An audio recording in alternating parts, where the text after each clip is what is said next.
dans le prochain épisode de Demain nous appartient. La police fait une macabre découverte qui secoue Lucie, André s'invite chez les Delcourt, et Tristan fait une découverte qui l'amuse beaucoup. Attention, les paragraphes qui suivent contiennent des spoilers sur l'épisode de Demain nous appartient diffusé demain soir sur TF1. Si vous ne voulez rien savoir, passez votre chemin. Mercredi 26 décembre dans Demain nous appartient. Un nouveau meurtrier à 7 ? Matteo trouve le corps sans vie de Florian sur son bateau et appelle la police qui arrive rapidement sur les lieux du crime. Lucie est sous le choc en voyant le cadavre de Florian, avec qui elle avait eu l'occasion de boire quelques verres depuis son arrivée récente au sein du commissariat. Selon le médecin légiste, il s'agit vraisemblablement d'un homicide, d'autant plus que Florian a une grande cicatrice assez étrange, recousue au niveau du torse.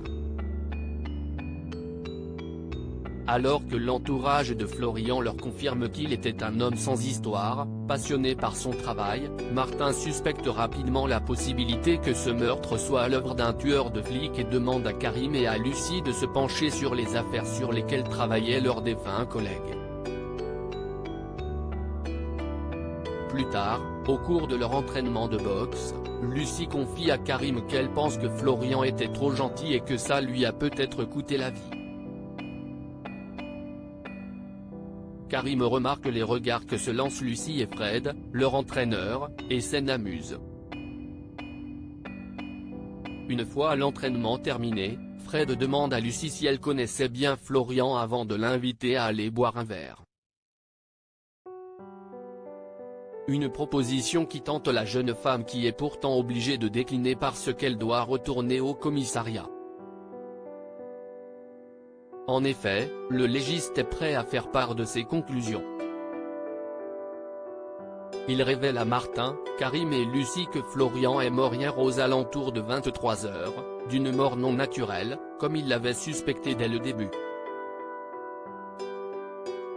La cicatrice sur son torse a été faite post-mortem par le meurtrier, qui s'est servi de fil de lin pour le recoudre et a, au passage, prélevé le cœur de Florian. Bref, ça ne fait aucun doute, un nouveau psychopathe sévit bel et bien à 7. André s'installe chez les Delcourt. Chloé, Anna, et André se retrouvent au Spoon. Chloé accepte de faire table rase du passé et de pardonner sa trahison à Anna, afin de se concentrer sur le présent et sur leur retrouvaille avec leur père. André en profite pour annoncer à ses filles qu'il s'installe à 7. Le problème si est qu'il ne peut pas passer l'hiver dans son cabanon et qu'il n'a pas d'autre logement. En attendant de trouver quelque chose, il demande donc à Chloé si elle peut l'héberger quelques jours et sa fille accepte. Une nouvelle qui ne ravit pas vraiment Alex qui n'est pas certain de pouvoir supporter son beau-père plusieurs jours. D'autant plus que les premiers instants d'André chez les Delcourt ne sont pas de tout repos. En effet, un peu plus tard, Chloé, Anna, et Alex le surprennent complètement nu dans la cuisine. André a beau essayer de prôner les bienfaits du naturisme auprès de sa famille, Chloé lui demande d'aller se rhabiller. Mais heureusement la soirée laisse place à la fête lorsqu'André, pour se rattraper, commande un repas cubain pour toute la famille et en profite pour inviter Juan Carlos, un ami rencontré dans un bar, à se joindre à eux dans une ambiance de salsa qui réchauffe la maison et rappelle à Chloé combien elle était fan de son père lorsqu'elle était petite.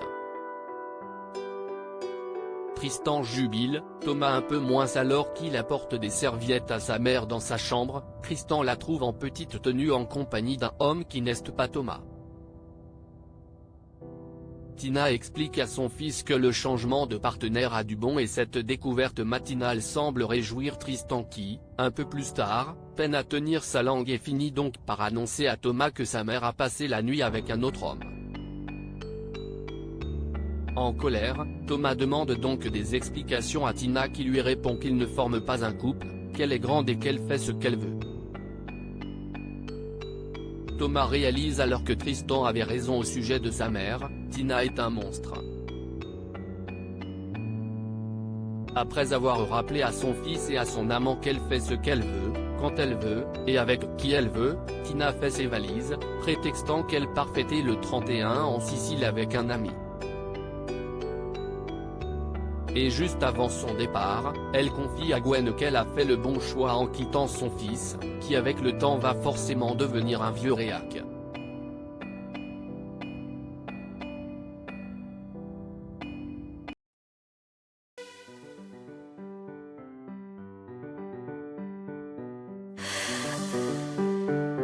The man I love just had a heart